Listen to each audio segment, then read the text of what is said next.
अस्सलाम वालेकुम। मैं हूं आपका होस्ट अब्दुल गफ़ार और आप देख रहे हैं हमारा यूट्यूब चैनल जमाल कमाल इलेक्ट्रिक 123।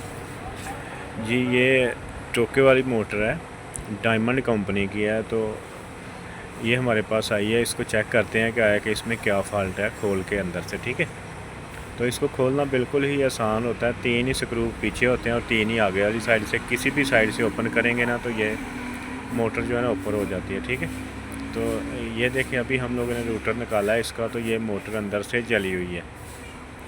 सही है, तो अभी इसके आगे वाले पे स्क्रू भी जो है ना उसको भी ओपन करेंगे तो ये आगे की प्लेट ओपन हो जाएगी। ठीक है, तो ये देखें ये मोटर जली हुई है, इसको अभी दोबारा रीवाइंडिंग करेंगे। तो सबसे पहले इसको कट करेंगे, इसकी स्टार्टिंग कट करेंगे, बाद में रनिंग कट करेंगे। सही है, तो बाद में इसकी गिनती लगाएंगे कि ये कितनी वायर ऑलरेडी पहले डाली हुई थी, सेम वही फार्मूला डालेंगे। पहले बहुत अच्छा चल रही थी। ठीक है, तो ये अभी क्लियर हो चुकी है।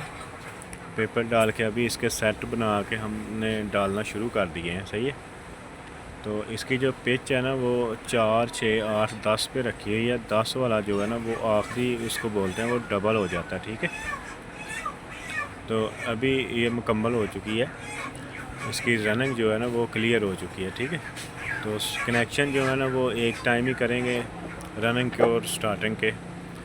अगर कोई भाई पहले करना चाहता है तो वो भी सही है, लेकिन लास्ट में करेंगे तो वो बेहतर है। सही है, तो ये देखें अभी ये क्लियर हो चुकी है, स्टार्टिंग भी डाल दी है, रनिंग भी डाल दी है हमने। सही है, तो अभी मुकम्मल हो चुकी है। कनेक्शन बाद में करेंगे, पहले इस साइड को जो है ना वो धागा लगा के और पेपर लगा के बांध देंगे। सही है, तो पेपर ना भी रखेंगे तो चल जाता है, लेकिन पेपर रखें तो बेहतर होता है, जल्दी क्रॉस नहीं होती। कभी कभी मोटर जल्दी क्रॉस हो जाती है। ठीक है, इसलिए एहतियात पहले कर लें तो बेहतर है। सही है, तो इसके कनेक्शन करते हैं अभी दूसरी साइड से रनिंग के। पहले रनिंग के करेंगे, बाद में स्टार्टिंग के। सही है, तो रनिंग के कनेक्शन करने बिल्कुल ही सिंपल होते हैं, 1 से 3 इसको कनेक्शन को बोलते हैं। सही है, तो 2 ही बार बचेंगी लास्ट में। सही है, तो स्टार्टिंग के भी सेम वैसे ही 1 से 3 करने हैं। तो इसके साथ एक रनिंग कंपेस्टर भी लगाना है। ठीक है, तो रनिंग कंपेस्टर लगाना बहुत ही आसान होता है। जो स्टार्टिंग की वायर होती है ना उसी के साथ एक और वायर ज्वाइन करके ना, तो जिधर कनेक्शन होते हैं उस साइड में निकालनी होती है। ठीक है, तो ये ऐसे करके ना इसके कनेक्शन हो जाते हैं। ठीक है, जो स्टार्टिंग वायर है ना अंदर वाइंडिंग की है उसके साथ ही रनिंग कंपेस्टर की एक वायर लगा देनी है। ठीक है, तो एक साइड पे स्टार्टिंग कंपेस्टर की खड़ी कर देनी है वायर। ठीक है, तो ये अभी हमने जो कनेक्शन निकाले थे ना अभी उसके बाहर आके कनेक्शन कर रहे हैं जहाँ पे हम लोगों ने वायर मेन लगानी है। सही है, तो ये एक 20 का कंपेस्टर है और एक 250 का कंपेस्टर है। ठीक है, ये जो 20 का कंपेस्टर है ना ये वही कंपेस्टर लगाया हुआ है जो हमने स्टार्टिंग की वायर निकाली थी।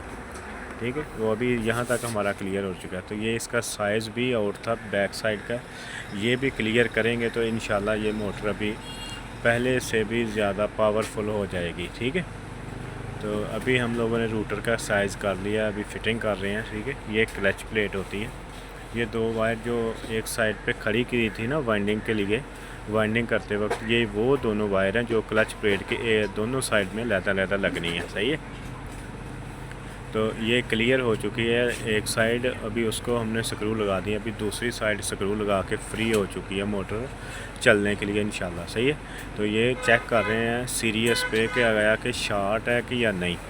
तो ये देखें ये चलना स्टार्ट हो चुकी है। ठीक है, तो इसके जो एम्पेयर है ना वो मिनिमम 8 आएंगे या 5, 6 आएंगे। ठीक है, 10 भी आ जाएंगे तो कोई इतना ऑप्शन नहीं होता। सही है, तो ये ज़ोर लगा के ही हम लोग चेक कर रहे हैं। ठीक है, तो मिलते हैं नेक्स्ट वीडियो में। अल्लाह हाफिज़।